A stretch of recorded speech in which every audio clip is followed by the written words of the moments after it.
वज़ीर-ए-आज़म इमरान खान आज कौम से अहम खिताब करेंगे। अहम हुकूमती फैसलों पर एतमाद मिलेंगे। गरीब अफराद के लिए रिलीफ पैकेज का ऐलान भी किया जाएगा। वफाकी वज़ीर इत्तलात फवाद चौधरी की न्यूज़ ब्रीफिंग, कहा रिलीफ पैकेज से मुल्क की 53% आबादी मुस्तफ़ीद होगी।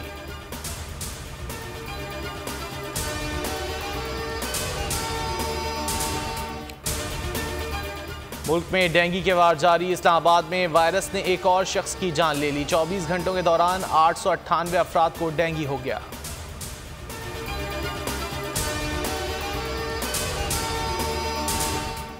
कोरोना केसेस में कमी का रुझान बरकरार। 24 घंटों में 11 अमवात, 561 अफराद मुतासिर हुए। मुस्बत केसेस की शरह 1.27% रही।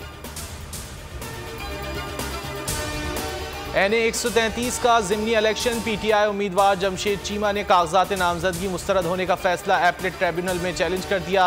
इलेक्शन एपलेट ट्रिब्यूनल 9 नवंबर तक उम्मीदवारों की अपीलों पर फैसला करेगा। उम्मीदवार इलेक्शन एपलेट ट्रिब्यूनल के फैसले के खिलाफ हाई कोर्ट में रिट दायर कर सकते हैं।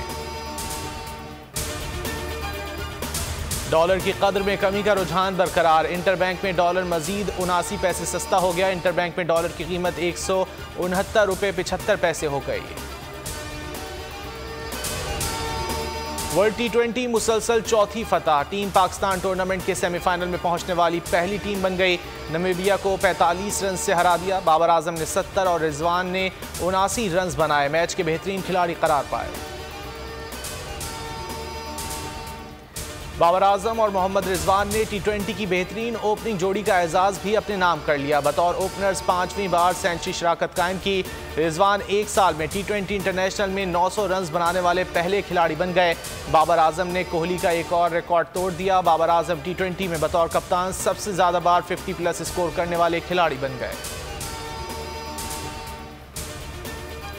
माहौलियाती कॉन्फ्रेंस से गैर हाजिरी पर अमरीकी सदर की रूसी और चीनी सदूर पर कड़ी तनकीद। जो बाइडन ने कहा कि खुद को आलमी लीडर कहलवाने वाले माहौलियाती कॉन्फ्रेंस में शिरकत से कैसे गुरेज कर सकते हैं।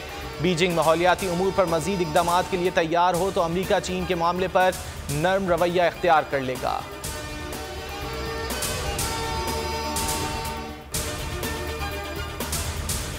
और T20 वर्ल्ड कप के मार्के आज भारत और अफगानिस्तान शाम 7 बजे मद्दे मुकाबिल होंगे। न्यूजीलैंड और स्कॉटलैंड का मुकाबला दोपहर 3 बजे होगा।